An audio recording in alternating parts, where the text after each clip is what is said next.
Ito sabi nila kung minsan sira yung mga ganyan na gumagalaw. Yan. Normal lang sa kanyan. Kasi maglalaro ito paano pag umiikot to. Kapag ka naka-fix lang yan, yung nararamdaman natin yung ingay kasi mag-aaway sila.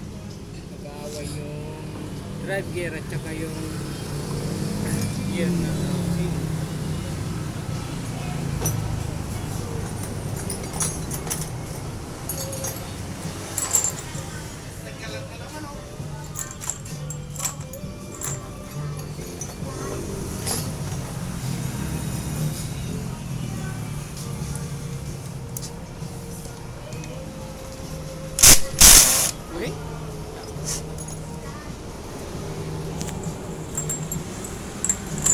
Maganda pa yung clutch housing niya kaysa Hindi, marumi lang to kuya.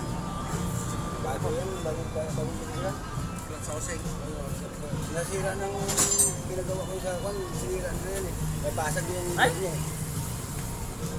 Bagong ko na yan, sabi ko pag